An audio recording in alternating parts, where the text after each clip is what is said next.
Militarily Speaking, episode 81, American Legion. This episode, we talk with Jeremy Eheart with American Legion.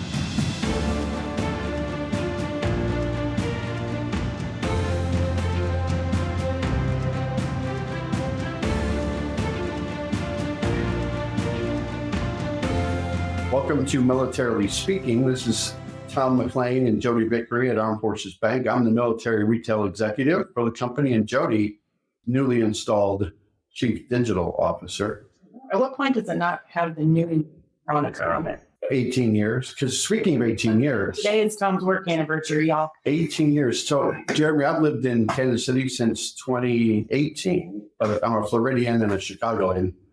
But man, when the Chiefs start winning, I started jumping the bandwagon. I did that with the Royals too early on. What's that for, Tom? Well, you're welcome to join our fan club. Oh, there's room in it? There's always room. There's always room. Okay. I should start saying I've been a Royals fan and Chiefs fan since I was a little kid. That's all right. Yeah. So again, we talked about no tangents today, Tom, and here we are 30 seconds in, and I'll keep going. Again, welcome to our show. We're excited to have you listening and learning about our guest, Jeremy Eheart.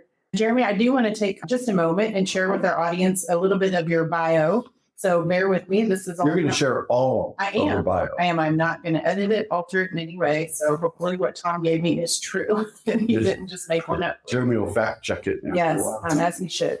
So Jeremy was born and raised in Kansas, graduating from Hutchinson High in 1998. He joined the United States Marine Corps Delayed Entry Program shortly after our nation was attacked on 9/11. He left for boot camp April 15th, 2002, and his first duty station was to 2F1, an anti-terrorism unit in Yorktown, Virginia. He spent the first part of 2004 deployed, and he visited 4 other countries and several Pacific islands before eventually ending back in Virginia. In October of 2004, a training mission was held in California, which included his unit, and the DOE, another government agency. It was here that he suffered an injury that would change the course of his life forever. Instead of spending a career in the military, he would now be recovering from burns to over 70% of his body in San Antonio at Brooke Army Medical Center. After more than 5 months in the hospital and over 40 surgeries, he is finally released and allowed to continue his physical and occupational rehab as an outpatient. More than a year later, and still completing rehab, he is medically retired from the Marine Corps, and he is headed back home to Hutchinson, Kansas. Soon after, Jeremy and his wife, Christy, moved home. He joined the American Legion, which he credits for getting him out in the public and rejoining society in a positive manner. Having taken a leadership role in the local post, is it Lyle Rochelle? Did I say that right?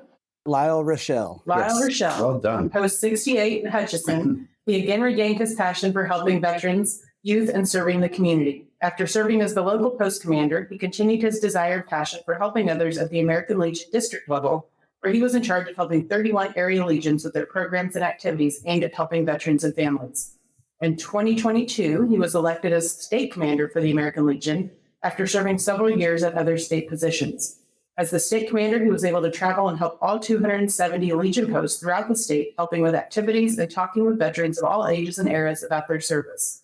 He spread his positivity around the state, all while talking about his own experiences to help end the stigma associated with veterans and mental health.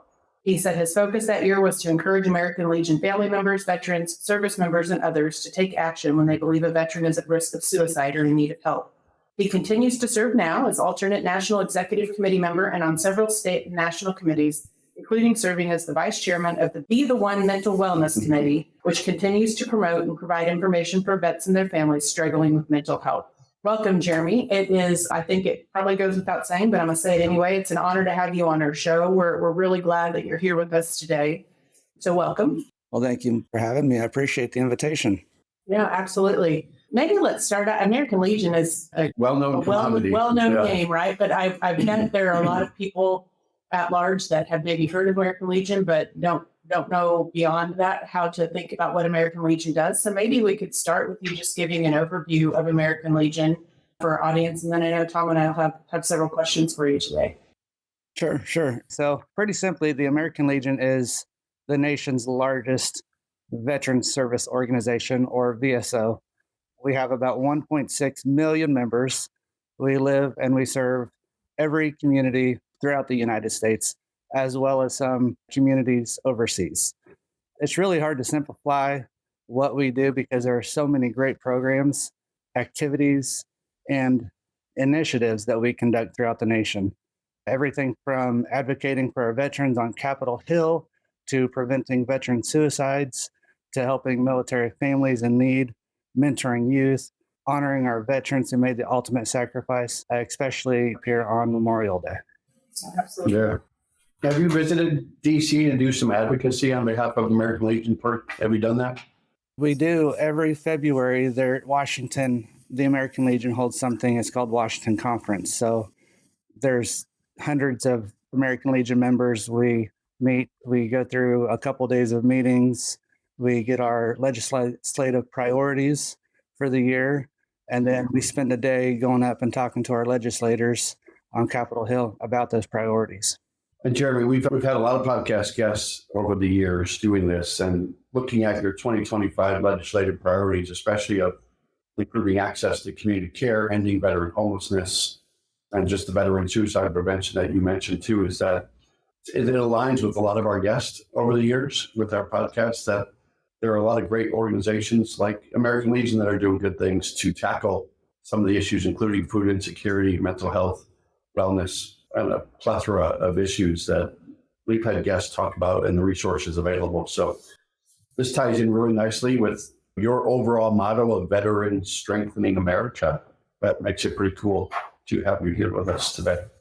So let's talk about what you're doing today when it comes to supporting you personally. Maybe you and Christy will go into a little detail too about what your wife's doing with the organization. And as I look back at an article that was written about you, and I think there was a video as well in 2017, when Christy says, it's just awesome to be part of something, right? That was the takeaway I had. Right. Probably you the same, Jeremy, but what's the why?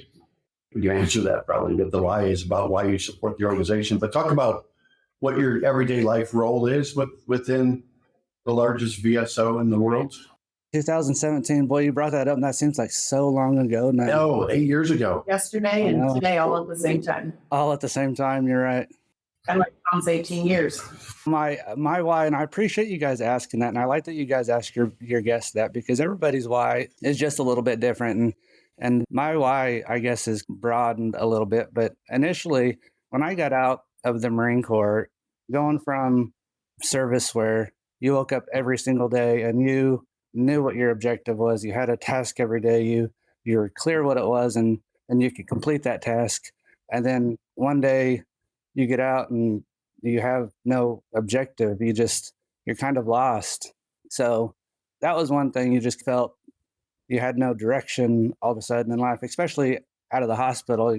You know exactly what your occupational therapy or physical therapy is for the day, you know what your goal is, and you get out and you're kind of, what do I do? There was really no transition period coming out of the hospital. So that was one. And then of course you miss that camaraderie, you miss your people where you're a veteran first. And when I got out of the hospital, I was always a burn patient first, or I was injured first and a person second. So when I first stepped into the Legion, it's the first time in a while that I felt like a veteran first and a burn survivor or burn patient second. And I had a sense of purpose. They introduced a lot of programs. I actually became an American Legion writer, and that was my purpose. So it was nice to have a purpose and nice to have people again that I was comfortable around, that I could feel like a veteran again. So that was my why when I initially first joined. And like I said, it's broadened, and I've got some great mentors, got some great teachers, got some great friends here in Kansas, and they've taught me really what it means to continue service after service. So it's broadened beyond myself now, and I really appreciate serving veterans, serving my community now a whole lot more than I ever thought I would 18 years ago when I first signed up to be a member. That's such a common theme. I mean, my husband served as well for 20 plus years, and you do miss that. I mean, it's all about that connection that you have with your unit, and then you get out and you don't have that. And I think it's wonderful that you found that with the American Legion. You mentioned that there are so many programs, I think, as part of that. Yeah. Are there some that you were just naturally gravitated towards that are ones that you find yourself most passionate about? I mean, not to not to diminish in any way all of the numerous things that the American Legion does, but are there some that you're just personally drawn to based on your life experience? Sure. There's a couple that I could talk about actually, and they're really, of course, meaningful to me. Of course, they both kind of deal with mental health just because I've had some issues and some struggles with that. But we know that veterans struggle with that every day. So, especially when they leave service, often they lack kind of purpose and direction, kind of like what I went into. And I was very fortunate to find my purpose in the American Legion. But those who have not yet found their purpose, they are more likely to have feelings of depression, anxiety, and sometimes even suicidal ideation. So the American Legion, they started to be the one mission, and it's credited with preventing veterans and service members from being lost to suicide. So we're constantly raising awareness that it's okay not to be okay. And we are encouraging any veteran in crisis to seek the help they need.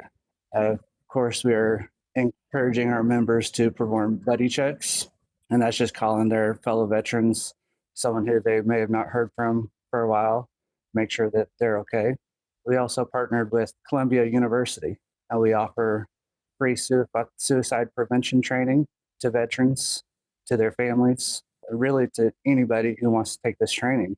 And all of these components translate to the mission of Be the One. We are seeing a difference.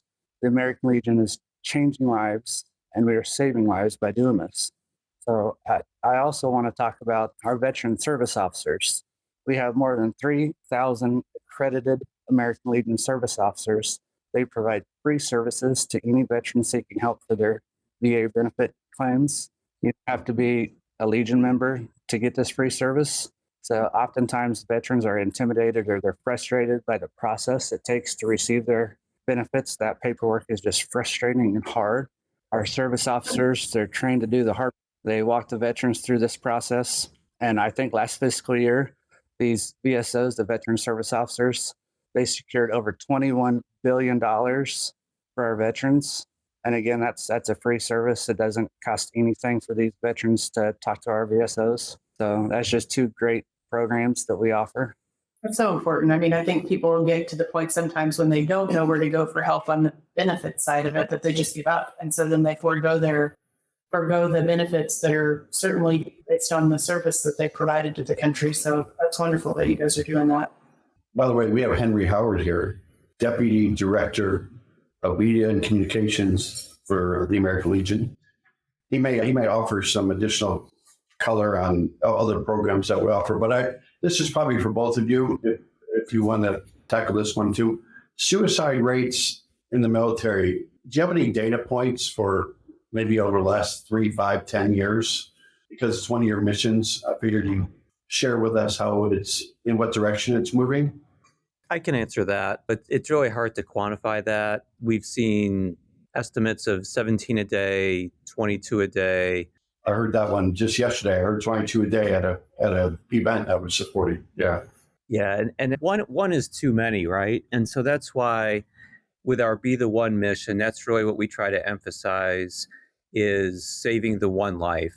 If someone is in contact with a veteran, it could be a spouse, partner, sibling, parent, child, whoever, and you see that this person may be showing signs of depression or anxiety or suicide ideation, that's where the American Legion is trying to, as Jeremy said, reassure that it's okay to not be okay, but to find the help you need. And the American Legion is trying to do work through its advocacy and through communicating this message and also providing training so that, that's a really hard conversation to have for someone, right? Especially when it's a loved one. And so by empowering people to take this free 90-minute training that's done by professionals, we've already seen successes of lives being saved. And our past national commander has talked about the American Legion is changing lives and saving lives. And this is part of it, thanks to Jeremy and all of our members who are helping make this effort a reality. Well done. Well said. Thank you for the extra background on it too. I feel like we should jump ahead to your next question just to keep them both on, since it's kind of segueing into that same topic. Yeah, no, it kind of is actually. So we talked about suicide prevention. We also So we did just spend a little bit talking about suicide prevention. We're engaged here, as you are, on the topic of veteran homelessness, on things where you have to believe that advocacy and awareness can make an impact. And it's always astounding to us that those issues persist and that there And they're are still prevailing and getting worse almost. people just jumping to bring resources to bear on those two topics alone. How are you talking about the February event at Capitol Hill in DC? How are you tackling those issues? Are there resources that the American Legion makes available to folks like Tom and I, that if we want to jump on that bandwagon and also encourage our representatives to act on behalf of veterans and their families, but maybe we don't know how to do it? Are there resources that the Legion provides to help folks like us know how to do that as well? Sure, there's tons of resources on legion.org for our legislative priorities. You can go to legion.org/action and see all of our current legislative priorities there. For our veteran homelessness issue, again, I encourage all of them to go see our VSOs or our veteran service officers. They can help with their benefits. And of course, hopefully that helps with their homelessness problem. And then for our Be the One mission, there's tons of resources. We actually have a betheone.org website, and there we have a ton of resources. They can print out brochures, they can see videos. There's other resources they can print out, and it's always being updated just because that mission is so critical. Thank you. So take me back to February when you're up there and you're sort of canvassing Capitol Hill. Is there an agenda and specific members of Congress that you target when it comes to maybe people by military installations? And you don't have to go into a lot of detail on that, Jeremy. Just curious about what agenda do you take there and how do you know you're being well received so they can help take action with you?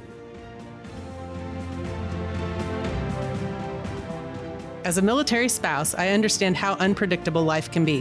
Whether it's a PCS move or just everyday expenses, money can be tight. That's why it's so important to have a checking account that works for you. Armed Forces Bank offers our Access Freedom checking accounts designed with military families in mind. If you're looking for no monthly fees, early military pay, and no fee access to over 38,000 ATMs nationwide, we've got you covered. Plus, with our user-friendly mobile app, managing your money is a breeze, no matter where you're stationed. And with about 75% of our team affiliated with the military, Armed Forces Bank really understands the challenges faced by the military and their families.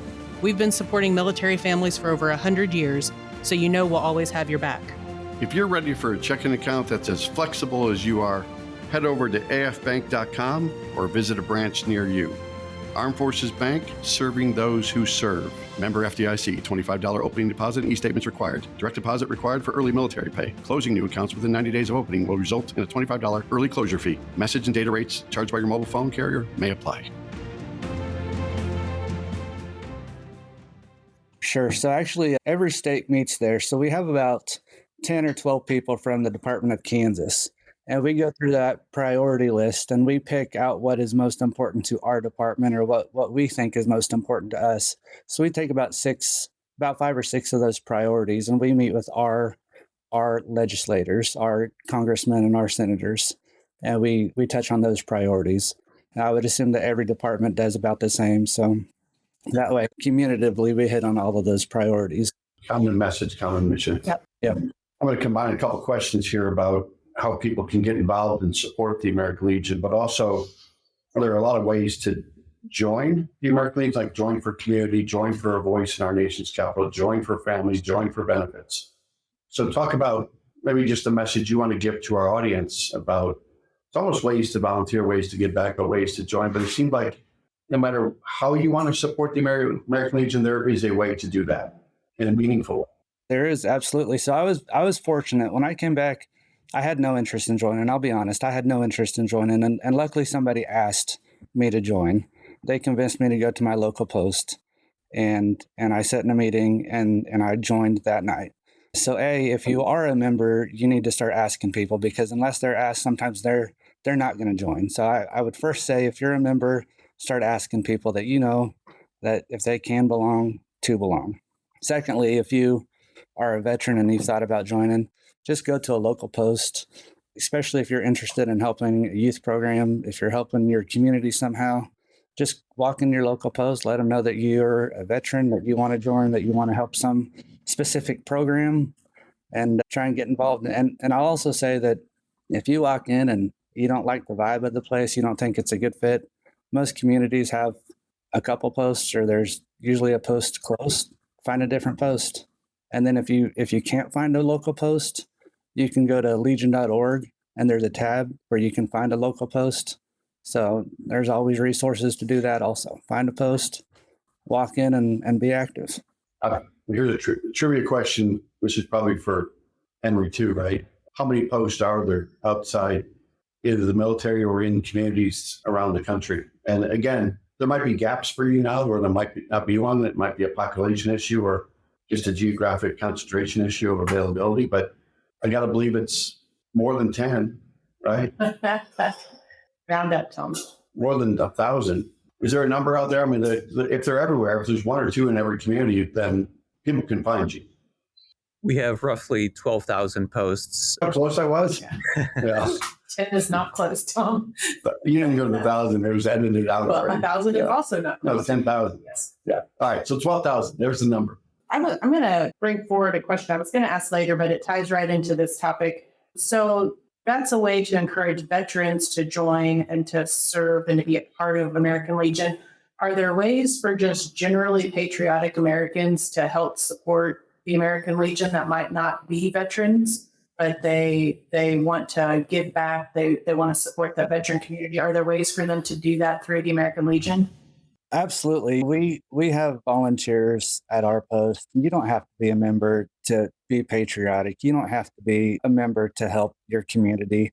There's always programs. The American Legion's always seeking support. And if you just want to help, if you want to be patriotic, if you want to walk in a parade, go walk into an American Legion post and ask how you can help. I love that. I think there are a lot of good-spirited people in the world. I'm still maybe a little Pollyanna in my beliefs there, but I believe that there are. More often than not, though, it's just getting the word out there. Yeah. It's how people find information. And Agreed. once they do, they give it their all. The American Legion is celebrating its 100th year. Is that a fact? 100th year? Has it been around that long? I didn't think I'd been playing baseball that long, but man, congratulations on that. So let's talk about American Legion and the baseball aspect of it, right? Yeah, so the American Legion has been around since, well, the American Legion is older than 100 years. You're talking about the baseball program is turning 100 years this year. Yeah. Well, the American Legion. Were you on the inaugural team? Give credit. I was the first shortstop in the American Legion history. But yeah, 100 years you're celebrating for the baseball, right? Yes. So talk about that and talk about why it's so successful. Sure. So like I said, the baseball program started 100 years ago. It started in Millbank, South Dakota. And they started in July this year, 100 years ago. So throughout the years, there's been tens of thousands of teams that have played American Legion baseball. We had an American Legion baseball team right here in Hutchinson, Kansas when I was growing up. Many have played throughout the years, and many of those have went on to play in the American Legion major leagues. So, in fact, there's nearly 90 American Legion baseball alumni who are in the Major League Baseball Hall of Fame, including one of our very own Kansas City Royals stars, George Brett. Oh, he was an American Legion player? He was. On George Brett. Oh, yeah. Like when I first started Yeah, watching. but we only remember one thing about him. Pine tar. Yeah, when he runs out of the dugout because he's just an angry man. Yeah, it was a cool clip. Yeah. He's such a good player, and it's so sad that that's the only thing that we remember about George Brett was the pine tar. But yeah, that's true. That's not very I good. only wanted watching when I was a kid. My parents always got tickets from their work, so yeah. And he's still active with baseball. So, yeah. There's some current players that are still playing that are alumni also. Jacob deGrom, Bryce Harper, Justin Verlander. There's several others. So your homework, Tom, is to find out if there are any of your beloved Cubs that used to. Yeah. Jeremy, are there any Cubs? You know, if I knew that you were a Cubs fan, I would have done my research before this. All right, well, It's good for Tom to have to do that though, because it'll keep him busy for No, I'm 3 or 4 hours. I'm punting. I'm giving it back to Jeremy or Henry. to find out if there's any Cub alums. I have a good one for you. Go. Ryan Sandberg. Yeah. I have 3 jerseys and 6 autographs from him. Yeah. And my brother, the sports writer, did a feature story on him years ago, too. So Kevin Bacon was not there. I know. A little teary-eyed because of that. Yeah.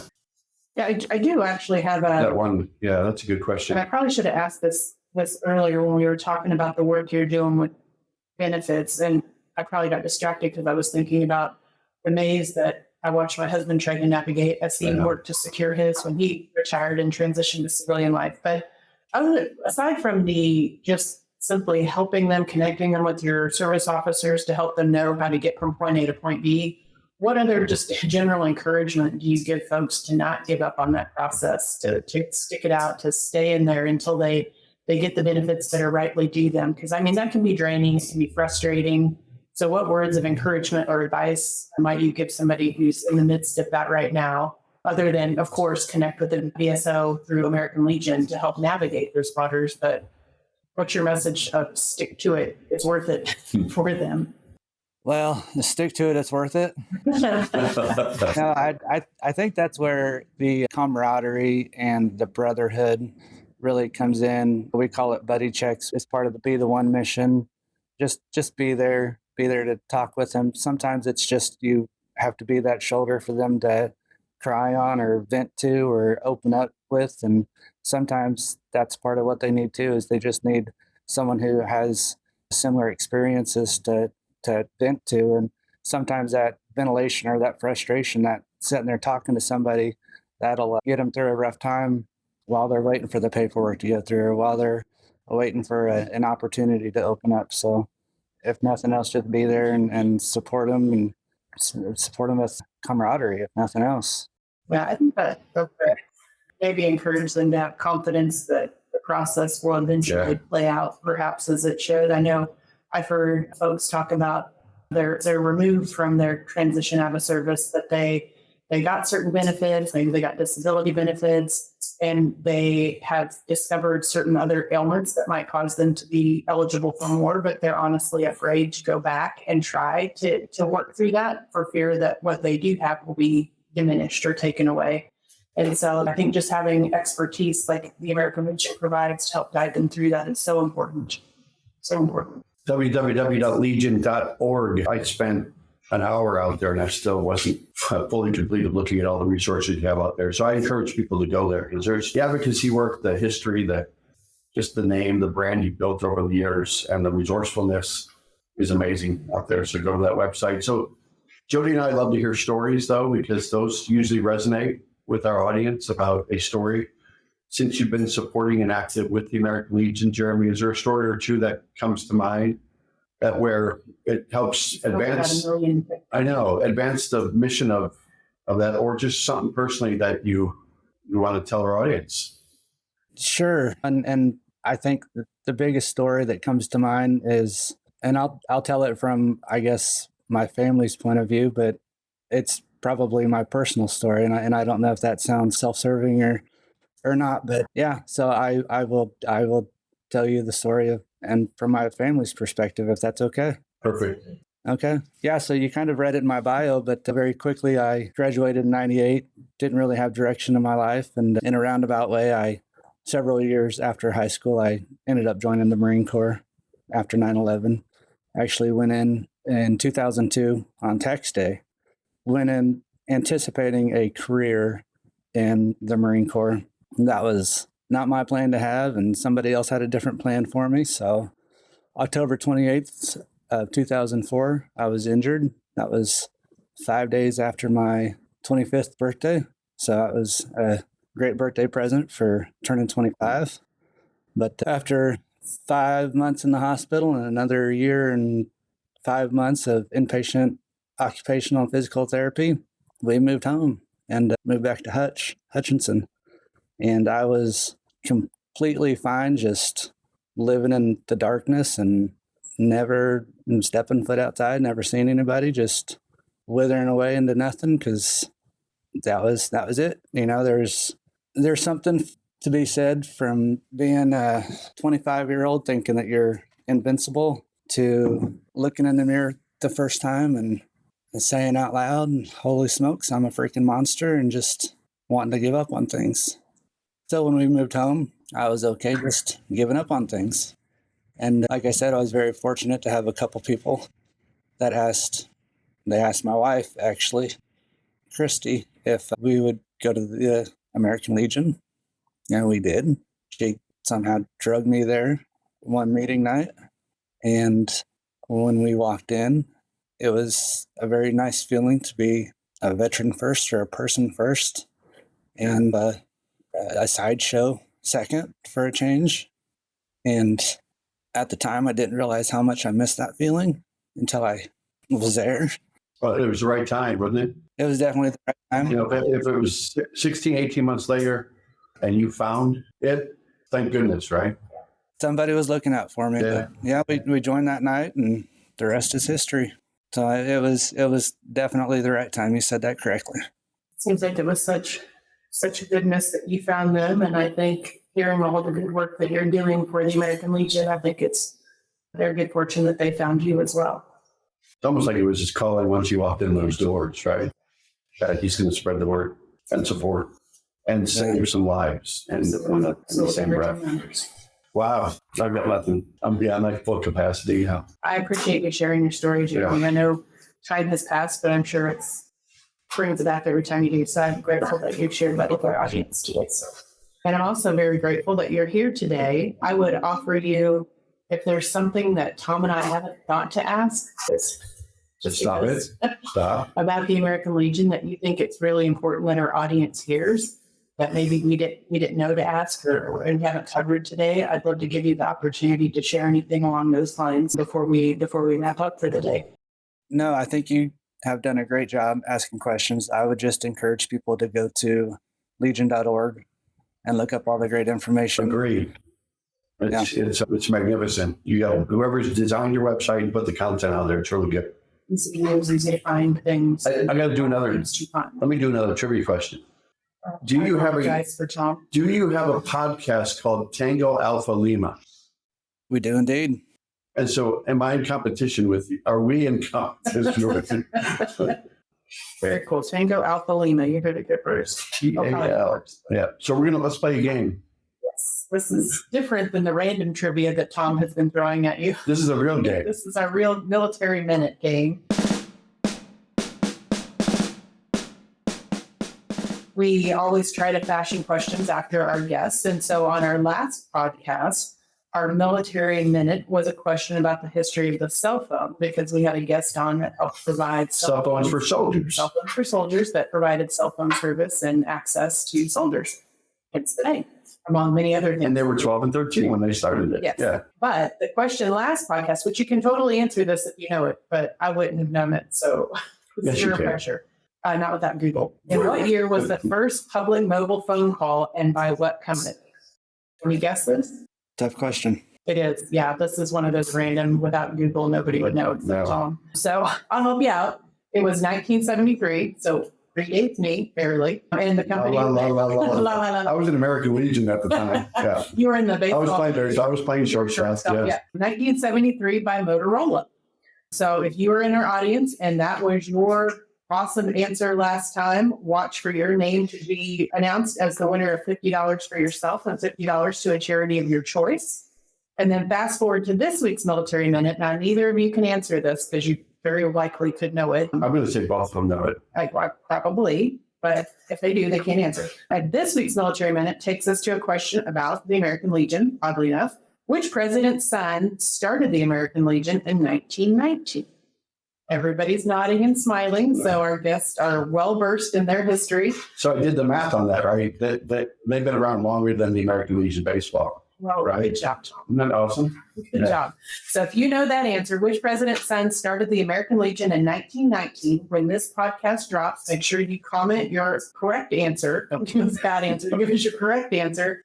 And then after that, you also could be the lucky winner of $50 for yourself or $50 for a charity of your choice. And there you have it. Thank you, Jeremy. Yes. Thank you also, Henry, for joining. We appreciate all the good stories, good work that you're doing. And we thank you for your service more Most and more. definitely. Most definitely. Can't say it any more than that because words will never describe how we feel about what you've done for our country. So thank you, Jeremy. Thank you both. Appreciate it. If you've enjoyed today's episode, go to afbank.com, subscribe to this show. Since Jeremy knows where our podcast is available, it's on Apple Podcasts, Spotify, and YouTube. It's been a great experience with you. So thank you.